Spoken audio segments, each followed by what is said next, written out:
Hi, I'm Allison Berkowitz, running for Maryland House of Delegates, and you're listening to the 100th episode of Two Broads Talking Politics.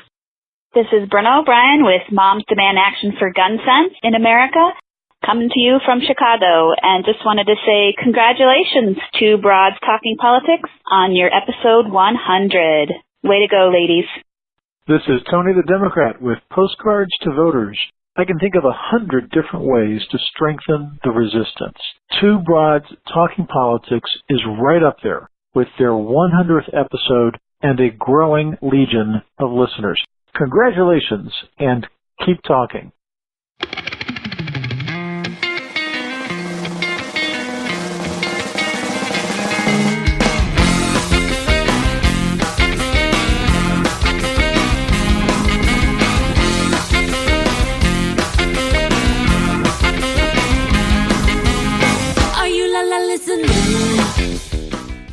Hi, this is Sharice Davids, running in the U.S. House Kansas 3rd District. You're listening to the 100th episode of Two Broads Talking Politics. Enjoy. Hey everyone, this is Kelly with Two Broads Talking Politics, and we are at our 100th episode. So we've decided to talk about canvassing and getting out and actually doing the work of getting people elected. So I am on right now with Saskia Young, who is the director of Swing Left Academy. Hi, Saskia. Hi, thanks so much for having me. Thanks so much for joining me. So I thought we could start with, maybe before we jump into Swing Left Academy and how to canvass, just start with a little bit of your background, how you got involved in politics and Swing Left. And I noticed that you are a fellow Northwestern alum, so always happy to hear the career trajectories. Yes, I am a Wildcat as well. At some point we'll have to sing the fight song together. Maybe not on the air. So yeah, I went to Northwestern and I started my career actually as a film executive. And I did that for about a decade. And then transitioned after a while. I got an email from the Obama campaign in 2012. They were looking for fellows. And so I applied to be a fellow and was accepted and put on the staff very, very quickly after that, and never looked back from organizing. I fell in love. And so after that, I organized for Mayor Garcetti and for Airbnb. And then I was the 2016 California State Organizing Director for Hillary and the Generals. And now I'm doing this. And so that was my very strange career trajectory to getting me to being a community organizer. Excellent. And so let's talk a little bit about, I think a lot of people know what Swing Left is. Maybe you could give just a quick overview, and then what Swing Left Academy is, because that's newer. Absolutely. So Swing Left was founded by Ethan Touchett-Whitehill, who is an amazing person who saw a need that the day after election, he realized that there was no resource for people to find where their nearest swing district was, because he was looking for his own, because he lives in a very blue area and he wanted to figure out a way to start helping. And so Swing Left actually started as a website and kind of grew from there. And now we are a national organization that has three main pillars. The first is, to mobilize and organize volunteers and use us as a funnel to get volunteer capacity to all of the different campaigns that we are supporting during the 2018 midterms. Second, we've established the district funds, which is a program where people donate to us and we hold that money in escrow for the presumptive candidate, Democratic nominee. And then once they are nominated and they are presented with a very large check that has been seeded by a ton of grassroots activists across the country to give them a head start in the general election. And then the last pillar is cultural mobilization. It's making people sure, because ultimately people don't really tend to show up for the midterm elections. In presidential years, the voter turnout is about 60% or so, but in the midterms that drops to about 30 to 35%, which we need to improve on. And so making sure that people understand how important the midterms are, and also, making sure that they actually turn out to the midterms. And so those are the three pillars of Swing Left. And then Swing Left Academy was born out of a crazy idea that Buffy Wicks and I had, which was that we saw a need. There was no resource for organizers to be trained, and training is essential to organizing and effective organizing. And so we decided that what was needed was an online hub of resources for organizers across the country, because we've never seen this kind of activist energy before, and wanted to harness that and train everybody so that they can do the best that they can on knocking those doors and making those phone calls. So Swing Left Academy was born very quickly and launched at the end of May.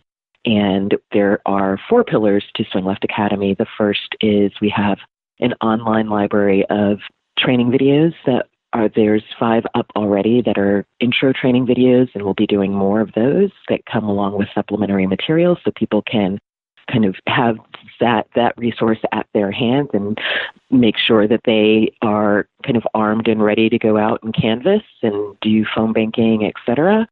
And then the other is we have a lecture series that happens where we get luminaries in the political world to lead discussions and lectures on different topics. We have an upcoming one with Emmy Ruiz, who's an amazing organizer, talking about cultivating diversity in organizing. We have Merlin Marshall coming in to do a talk about how campaigns work. So that lecture series we're finding is to be incredibly valuable. We just had our very first weekend of action, SLA Live, which was a success. We trained approximately 600 people at the same time, which is quite the feat. We did the crazy idea that I had was we would live stream it. So we did a 3-camera live stream to about 50 cities across the nation, and interactive training that lasted approximately 3.5 hours, and trained them on a ton of different topics, from how to canvass effectively, what is voter contact, to the hard ask, and different skills like that. And so we were really proud about how that one turned out. And then the last one is train the trainer. To amplify training, you need people to train. And so making sure that there are people on the ground who are trained up to be able to help their fellow activists. And so those are the four pillars of SLA that we're building consistently over the next few months as we lead up to Election Day. I was so excited to see this because I, like many American Democrats, am new to organizing, new to activism. This isn't something I had done prior. The extent of my campaigning for Hillary was going on Facebook and saying, you should vote for Hillary, which, as it turned out, wasn't very effective. So I was really excited to see these videos. Thank you. Yeah, I think they're great. And I think, the videos are fairly short, which is good because it's easy to sort of digest the material, and they're fun and they're colorful. And so I really appreciate that aspect of it. Thank you so much. Yeah, we really wanted to demystify, just for people exactly like you who hadn't done it before. We wanted to demystify the whole process because it can be a little nerve-wracking to make your first phone call or knock your first door. And so the point of those videos is to just make people more comfortable, arm them with a little bit of information, and get them out the door. That's, the other unique thing about Swing Left Academy is that one of our major goals is to move people from online action to offline action so that we can get boots on the ground that we need in order to win in November. And so, speaking of boots on the ground, I am going out later today, my very first time canvassing. Yay! Congratulations! Thank you. You're going to have a great time. So, I am excited. I am still a little bit nervous. And so I thought maybe we could talk through a little bit, not just for me, but for listeners as well. What to really expect in canvassing, what that looks like, what sorts of things people should think about. Absolutely. I mean, the first thing that I would like to say is that, canvassing is a great time. It is fun, and you can have amazing conversations that really do move people. closer to actually getting out to the polls and voting. Canvassing usually lasts, if you sign up for a shift is typically about 3 hours. And so things to think about for yourself, or you just dressing comfortably, making sure you have comfortable shoes, you're dressing appropriately for the weather and taking care of yourself and staying hydrated because there's a lot of walking. You should expect a lot of people not home. People sometimes get frustrated by the lack of conversations that they have, but science tells us that, if you are having, up to 5 conversations in an hour, you're doing an amazing job. But even just having a couple of conversations in an hour is amazing. Every single conversation counts in a massive way. Not only are you connecting with a person in making an impression, but you are also giving the campaign essential data that they need to make sure that this person gets out and votes. And so that is something that is incredibly, people sometimes get frustrated, but it is every single vote counts and every single conversation counts and makes a massive difference. So don't get frustrated if you find that people aren't home or don't want to talk to you. That's another thing that you can expect. I don't want to scare you with these things, but it's in managing expectations. Sometimes people will be too busy or for any number of reasons don't want to necessarily talk to you at the door, and that's okay as well. That's actually great information for the campaign to have, and that's great information for you to have. That is not something to worry about. You just brush it off and you go to the next house. And the best thing that you can do is make it through that walk packet that they give you as best as you can, knock as many doors as you possibly can, show up with a smile on your face and an open mind, ready to have that conversation and not have an argument. Mostly you'll be talking to Democrats, so that will be probably an easier conversation. So that will be great for particularly somebody who's never canvassed before. And, you should also expect to have fun. You'll be paired up with a buddy and you will start making relationships with a ton of other amazing activists. And that is another part of the experience that is absolutely indescribable. I have relationships with volunteers that I met back in 2012 still. And so being a part of that community is a really beautiful thing, and that is also something that you should expect to gain from starting to canvass. So I've noticed a lot of campaigns recently talking about moving to electronic systems of recording. So instead of having papers where you mark on afterwards, I went to the store, this happened, I had this kind of conversation, that people are actually moving to electronic data, where you record it on your cell phone.